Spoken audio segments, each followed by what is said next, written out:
그 예술가들은 자기가 만들어낸 결과물들, 그러니까 오랜 시간을 들여 다 만들고 나면 곧바로 다음 작업으로 그냥 넘어갔다는 거예요.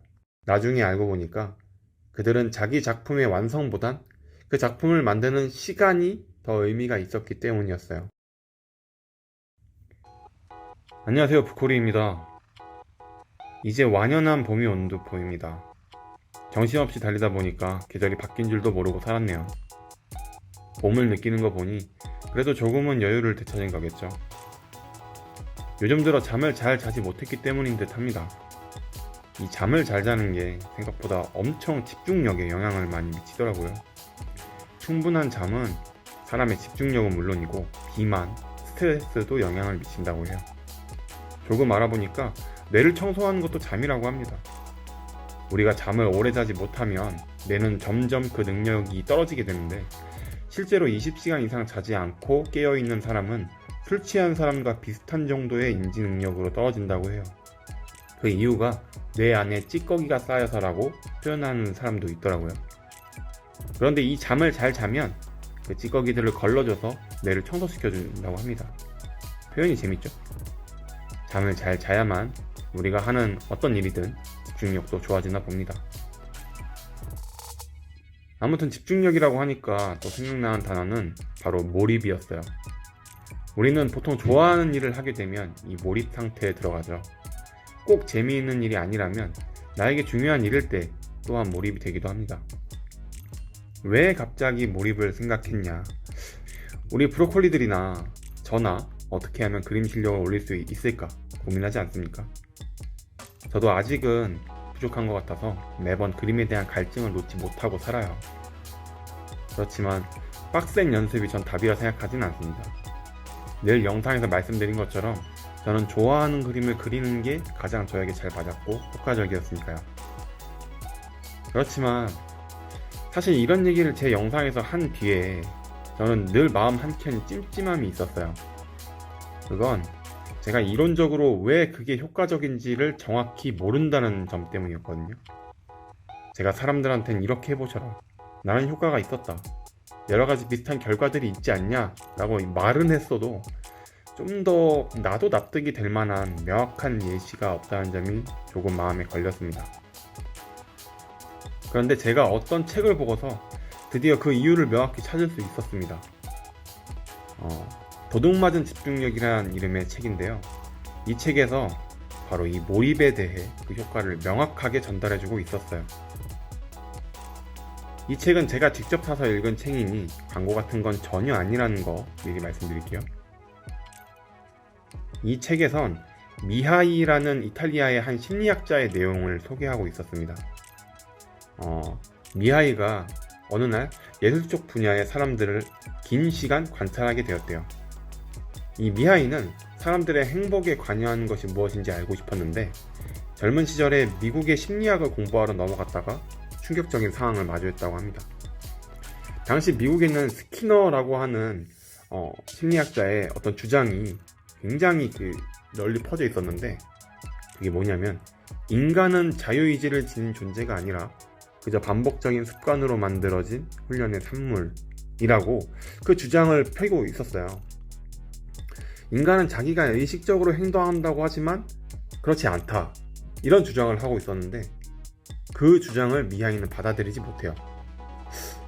좀 더 인간의 삶이 이미 있다는 사실을 찾길 원했죠. 그래서 일단 당시에 가장 성취가 많고 다양했던 예술 분야, 이쪽을 연구해 보기로 했다고 합니다. 연구를 하고서 미하이는 다양한 사실들을 알게 돼요. 예를 들어 이 예술가들과 함께 있다 보니까 그들은 기본적으로 자기 일을 하고 나면 시간이 빨리 지나갔다고 느꼈다고 합니다. 그리고 또 특이한 사실은 그 예술가들은 자기가 만들어낸 결과물들, 그러니까 오랜 시간을 들여 다 만들고 나면 곧바로 다음 작업으로 그냥 넘어갔다는 거예요. 그 결과에 별로 큰 감흥이 없는 듯 보였다는 거죠. 나중에 알고 보니까 그들은 자기 작품의 완성보단 그 작품을 만드는 시간이 더 의미가 있었기 때문이었어요. 그들에게 완성이라는 건 보상이 되지 않았습니다. 심지어 금전적인 것도 보상이 안 되는 사람도 있었다고 해요. 이런 현상을 겪는 사람이 비단 예술가일 뿐일까? 그걸 확인하기 위해서 다른 분야의 사람들도 똑같이 연구하기 시작합니다. 장거리 수영하는 사람, 체스, 암벽 등반 하는 사람들을 찾아서 관찰했을 때도 똑같았대요. 그리고 그들이 하나같이 비슷한 얘기를 했다는 겁니다. 흐름에 올라탔어요. 그 사람들 역시도 어떤 종착지나 우승, 정상, 도착 이런 것보다는 과정을 더 의미있게 여겼습니다. 가장 즐거운 순간이 그 과정 안에 있었던 거예요. 그리고 그건 흐름 위에 있는 것과 같았다고 말하는 거죠. 멈춰있지 않고 계속해서 흐르려고 하는 겁니다. 책에서 미하이는 이런 상태를 몰입이라고 말하고 있습니다. 완전히 몰입하게 되면 주변에 아무것도 신경 쓰이지 않는 상태, 시간이 빠르게 사라진 듯한 상태. 미하이가 그 사람들에게 이런 몰입 상태를 경험한 적이 있냐고 물으니까 85% 정도가 그랬던 것 같다고 대답했다 해요. 여러분은 어떠신가요? 아마 제 영상을 보시는 상당수 많은 분들이 이 몰입을 경험하셨을 거라고 생각합니다. 그런 상황에 노출되면 그야말로 빠져들어서 그림을 그리게 됩니다. 정말 강한 스포트라이트 하나가 내가 그리고 있는 종이 혹은 타블렛 위에 딱 내리쬐 있고 주변은 전부 어두컴컴해지고 그 상태로 1시간이고 2시간이고 그림을 그려내는 경험, 분명 저만 그런 건 아닐 겁니다. 저는 그 온전히 몰입하는 순간이 바로 제 그림 실력을 가장 높여준 순간들이 아니었나 생각해요. 그렇다면 그 중요한 몰입 상태를 내가 컨트롤할 수 있다면 어쩌면 좀 더 실력적인 성장이 빨라지지 않을까요? 마침 책에서도 이 몰입하는 방법까지 구체적으로 소개하고 있었습니다. 이 책의 저자는 그 미하이가 말한 연구를 3가지 정도로 축약해 전달해주고 있었어요. 지금 소개해드리겠습니다. 첫째, 몰입은 한 번에 하나만 했을 때 찾아옵니다. 2개 이상의 일은 온전한 몰입을 방해한다는 사실이었어요. 멀티로 뭔가를 이룬다는 건 불가능하다, 그렇게 먼저 말하고 반드시 1개만 하고 또 주변을 정돈한 뒤에 마음을 차분하게 한 상태가 몰입 상태에 들어가도록 도와준다.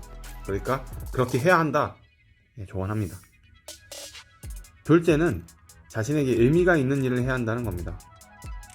이건 우리 뇌의 구조가 자동적으로 인지하게 된다고 합니다. 수영을 잘 해야 하는 수영 선수가 암벽 등반하는 영상을 주로 볼까요? 그렇지는 않겠죠. 우리는 우리가 관심 있는 것, 바로 의미가 있는 것에 포커스하게 되어 있습니다. 그런데 최근엔 이게 잘 안 돼서 문제가 좀 되죠. 현대사회가 이 포커싱을 방해하고 있기 때문인데, 쉽게 말해서 우린 늘 스마트폰을 들고 있기 때문입니다. 이유를 더 말 안 해도 믿기 마시겠죠. 스마트폰으로 보는 게 그림이나 만화, 우리가 관심 있는 분야라면 그나마 큰 문제는 아닐지 몰라요. 그런데 우리가 늘 보는 게 꼭 그건 아니잖아요. 인스타나 페북에서 보는 많은 것들이 우리 뇌의 도파민을 분비시키고 자극합니다. 그러다 보면 점점 내게 의미 있는 분야보다 다른 곳으로 시선을 돌리게 만들어요. 혹시 그러진 않았는지 이건 각자가 확인해보고 생각할 부분입니다. 마지막 3번째는 너무 쉽지도 너무 어렵지도 않은 목표를 설정해 그 일을 하는 겁니다. 사람이 몰입하게 되는 적절한 강도는 너무 쉬워도 어려워도 안 된다는 겁니다. 너무 쉽다면 그 일이 더 이상 흥미롭게 여기지 못할 확률이 높아져요. 또 어려운 일도 그렇게 되겠죠. 그렇지만 적절한 강도의 목표가 내 한계를 더 밀어붙이게 하고 싶어 한다는 것이고, 그때 우리 몰입도는 급격히 올라간다고 해요. 3가지를 정리해서 말씀드리면, 우리는 단 한 가지의 목표를 설정하고 자신에게 의미가 있는 일이어야 하고, 동시에 내 능력에 맞는 일을 선택해 한계까지 밀어붙일 때 우리는 완전한 몰입의 상태에 들어간다고 합니다. 저는 이 내용을 보고서 개인적으로 100% 공감할 수 있었어요. 저는 멀티가 되지도 않지만 온전히 한 가지 일만 하고 있을 때 제 시간은 정말 빠르게 지나가 버려요. 매 순간 나에게 의미 있는 일을 한다는 자각을 가지는 걸 늘 중요하게 생각했고, 그 때문에 가끔 힘들어지기는 해도 이건 내게 필요한 성장 과정이야 라고 생각할 수 있었어요. 특히 세 번째가 정말 중요하다고 느끼는 점은 최근 제 작품을 준비하며 사람들과 일할 때 내가 이제껏 해보지 못했고 내 한계를 모르는 일로 한계에 다다른 느낌이 들었을 때가 참 심란하게 하는 걸 느꼈기 때문입니다. 더욱 적절한 강도의 일을 찾는 것이 중요하겠다, 그런 생각이 들었어요. 최근에 잠을 잘 못 잔 것도 그렇고 극심한 피로를 경험한 것도 제 한계치에 거의 다다른 상태였던 것 같더라고요. 그래도 이 책을 읽고 나서 지금의 내 힘든 상황을 조금은 위로받은 것 같았습니다. 그래서 이 내용을 여러분께도 소개해드리고 싶었어요. 이 챕터의 말미에 저자는 이 몰입 상태를 자주 경험한 사람들은 계속해서 몰입을 하려고 하기 때문에 더 자주 몰입할 수 있게 된다고 합니다. 어떤가요? 여러분도 더 몰입해보고 싶지 않으세요? 오늘의 결론입니다. 근래 들어 지독하게 일을 하면서 제 한계를 오랜만에 만났습니다. 그렇지만 이건 제게 의미 있는 일이었기 때문에 어찌저찌 견뎌낼 수 있었던 것 같아요. 그리고 저는 이 한계를 만난 걸 오히려 반갑게 생각합니다. 운동을 하다 보면 알게 되는데 보통 고강도 운동을 하다가 도저히 못할 것 같은 한계치를 한번 경험하면 그 다음에 그와 똑같은 운동을 해도 그걸 한계라고 느끼지 않게 됩니다. 그리고 실제로 그 운동을 한두 개 혹은 한두 세트를 더 할 수 있게 되죠. 제 한계를 이제야 또 한 번 돌파할 수 있다, 그런 생각에 기분이 좋았습니다. 그리고 얼마 전에 제가 이태리 여행을 다녀왔는데요. 열심히 일했던 만큼 이 보상이 더 값지게 느껴져 그게 더 좋더라고요. 오늘도 영상 봐주셔서 감사합니다. 모두들 펀드로잉 하시고요. 여러분이 몰입할 수 있다면 그땐 원하는 어떤 그림의 수준도 또 어떠한 일도 아마 어렵지 않게 오히려 즐겁게 도달할 수 있을 겁니다. 파이팅이에요. 그럼 바이.